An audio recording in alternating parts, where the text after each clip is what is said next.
Hi everyone, Budget Stark here. Thanks again for tuning in. Today's video is a first look at Tank Mark 24 from Iron Man 3. It is a lottery exclusive over in Hong Kong. Not as high a premium as definitely something like the Python or the Midas, which were lottery exclusives. I didn't manage to pick one up through the lottery, but my good friend Jeff managed to win two of these. So he sold one to me at the original retail price. So thank you very much, Jeff, for organising that. Much appreciated. So I picked this up, and for those who haven't noticed already, it is an exact repaint of the MK17 Heartbreaker. I can confirm every single detail in terms of articulation, posing ability, detailing is exactly the same as the Heartbreaker. You have some slight differences in terms of the scuffing, for example, like you can see on the shoulder. But everything else is identical, but a repainted version. So it's not quite a mirror image, but you can see more brown, titanium, silver, chromish looks. And the only differences are the accessories. You get the figure stand, and you get these two little mini figures. For those who know me through Facebook or who watch my channel on a regular basis, I wasn't intending on picking this up, purely because I think the Heartbreaker looks better. I prefer it, but I do really like these mini figures, so I'm going to zoom in a little bit more so you can see the detailing on these. Now they attach quite easily onto this base. They're quite generic, it just slots on. That's the attachment there at the bottom. It just slots on, so you can put it on any of those particular bases from Iron Man 3. So yeah, really nice display items. They're not posable, they're not flexible. These little blaster sections don't come off, they are fixed. So I need to make sure, if I'm going to display this, display it in a manner that's fitting for their static pose. I'll show you a couple of poses I'm planning on putting them in, but just very simply, it's a straight repainted section on pretty much all parts. Good detailing and weathering as you'd expect from Hot Toys. So the front and back, absolutely identical.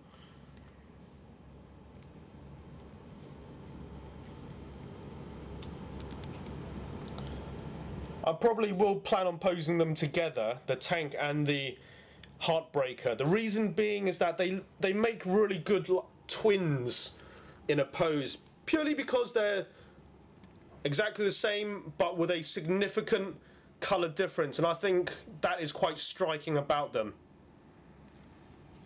So let's get them a little bit more posed up.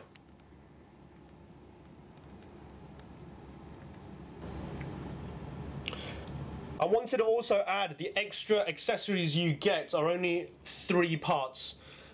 2 sets of repulsor blaster hands with the blaster coming out, and this arc reactor blaster, which many people have said it looks rather phallic shaped, and I can confirm, yes, 100% it does look a bit like a bell end.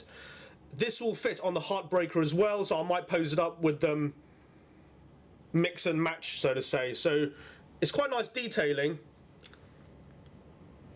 It looks as if it needs a bit of foreskin, but other than that,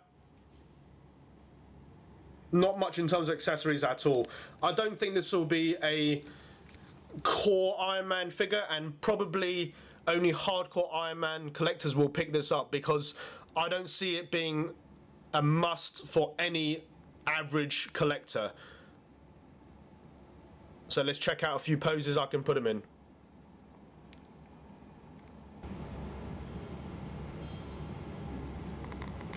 Here is the arc reactor blaster put on the Heartbreaker.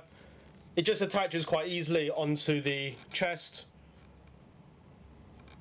Nothing fixed or specific tabs or anything like that. It just slots on very simply. Obviously that'll fit on the Tank and the Heartbreaker. I quite like it because it gives you a few new pose options that you could have with this that you didn't have before. I quite like this more dynamic attacking pose. I would say that this is a bit hit and miss with some collectors. Some people like it. I'm sure they'll say it looks too like the SH Figuarts accessories. But I quite like the Hot Toys are experimenting with a few new accessories which they hadn't done before. If you haven't seen the Heartbreaker review done by Thereviewerking and by Xenomorph, I'll put a link in the description below because both of them are quite thorough and quite detailed, and they'll apply exactly the same for Tank as they are exact figures pretty much. Nothing different about them apart from the paint app. So I'll just show you this in a flying pose, a typical pose that I would have a lot of these Iron Man figures in. But because this comes with the blaster on the repulsors, it looks slightly different. If you want to modify them, I'm sure you can make them light up. That's definitely something I think you can add on. It doesn't come as standard, so I'm sure some customizers will do that. But this is a simple pose I think looks quite nice with these two bad boys in as their twins, brothers.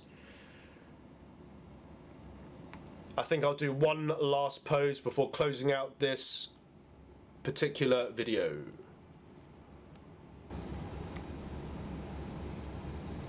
So this is the last pose. I'm going to put the Tank Mark 24 in.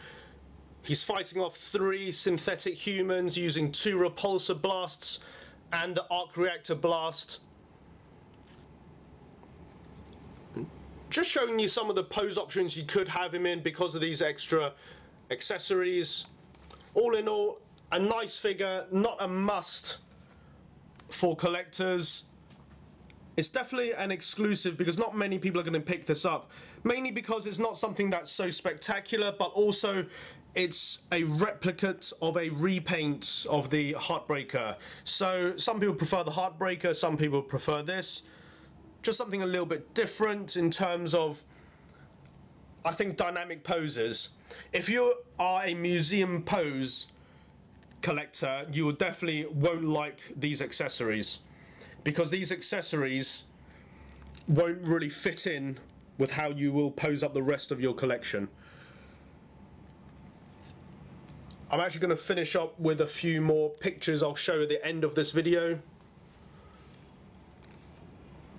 But other than that, that's all I want to show you guys for this Tank figure.